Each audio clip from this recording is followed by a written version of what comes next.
He's Landon Donovan, who's staying with us here. Worst conditions you ever played in soccer?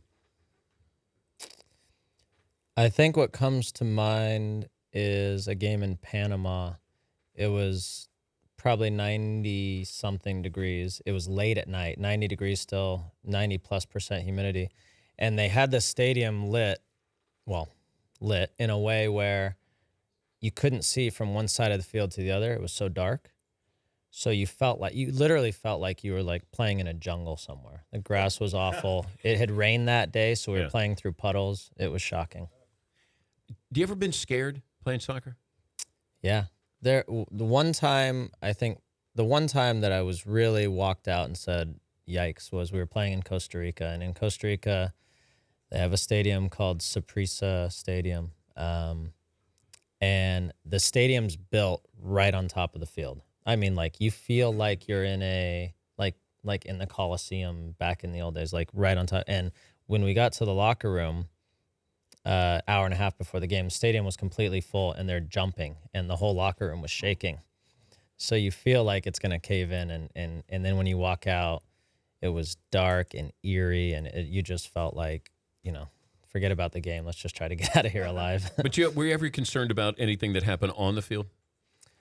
No, not really, because you have to assume that everyone's going to protect you. But, we would drive to stadiums sometimes in Central America, the Caribbean, and people were lining the streets, throwing rocks and banging on the bus. And, it's a little different than going to, a Chiefs game or something like that. So Well, it can be. There are certain NFL cities where, the Vikings come to Green Bay or vice versa. And, they egg the buses. I mean, it's not like throwing rocks, I don't think. Right. Or they're actually thinking, I don't know if we'll get out of here alive.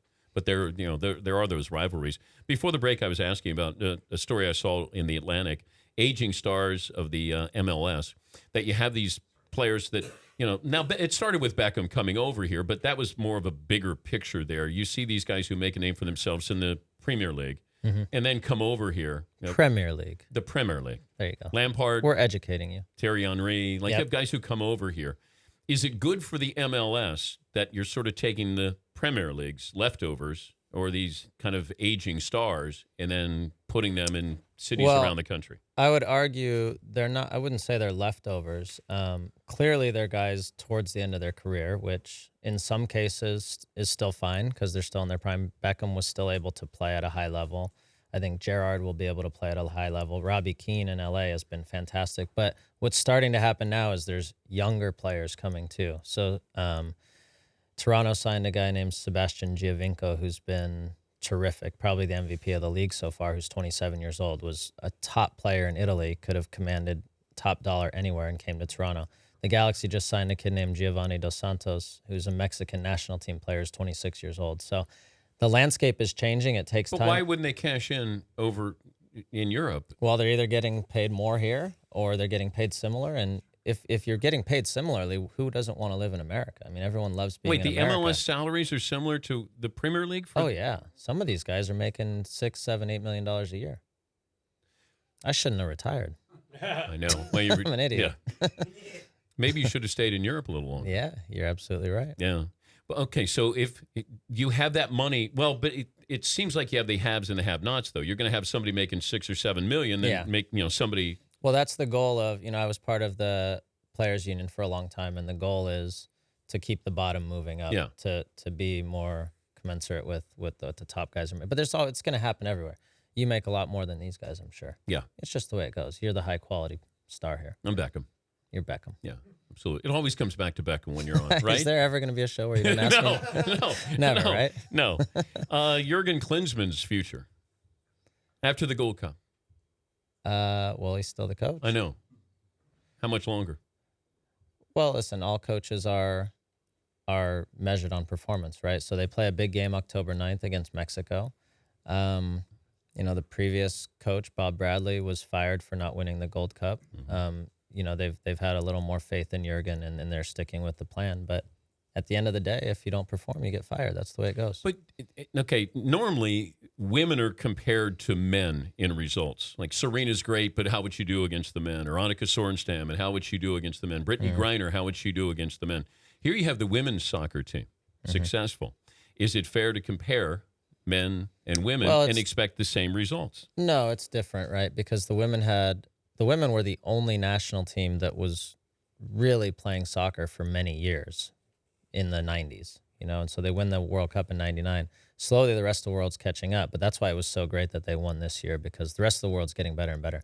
Similarly, in this part of the world, the U.S. and Mexico were the best teams for a long time, but now the other countries are catching up, so we got to keep getting better. It's just the way it goes. If I took the best athletes in our country and they started with soccer, would we be the best soccer team in the world? Yeah.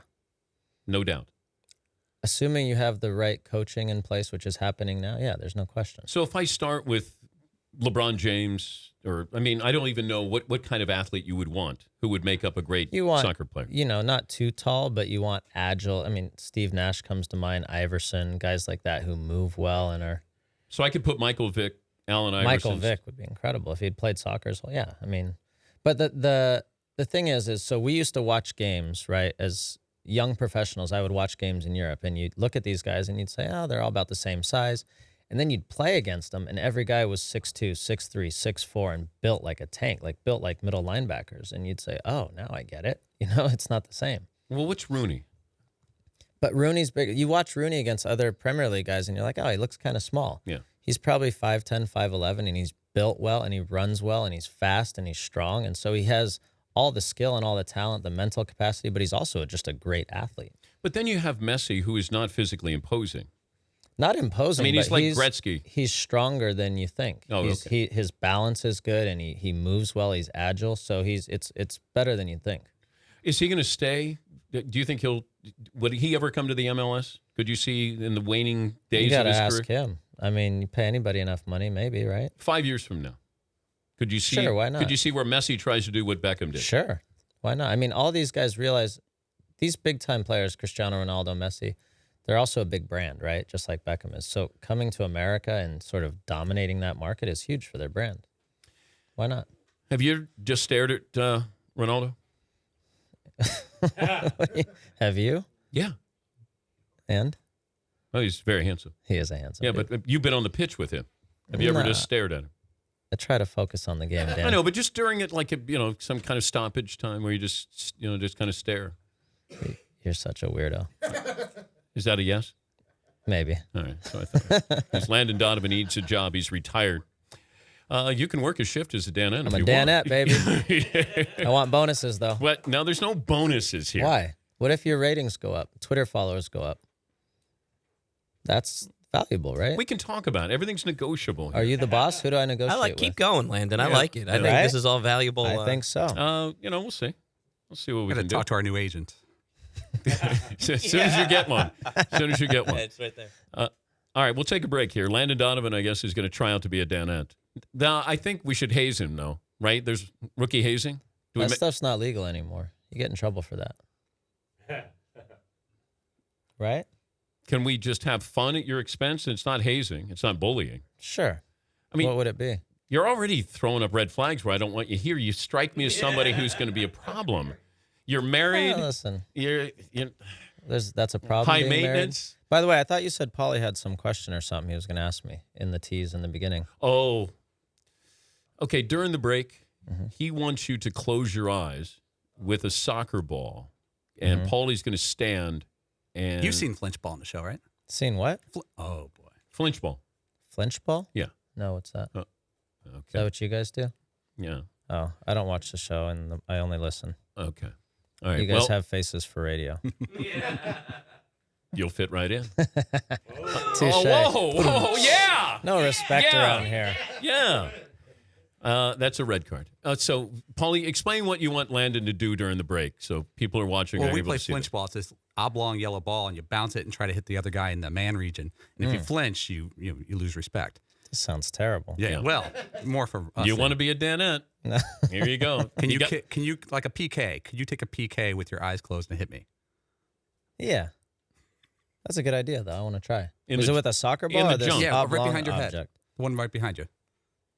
I don't see it. Oh, that one. Yeah, sure. I could do that. In the junk. How far away? From the star to where you're sitting. Yeah, I can do that. Oh, man. You sure you're all right with that? It was his idea. I thought you You're were an idiot. retired. What I is thought you wrong were- with you? You said you're out of shape. Yeah, I can still kick soccer ball. Yeah. When Yes. Paulie was first pitching it, he's like, "Guys, I got a great idea. Here's what we're gonna do." Yeah, We're like, no. no. Here's what you're, gonna do. do. Yeah. Wanted everyone to share the experience. There's no we in here, Kimosabe. It's you.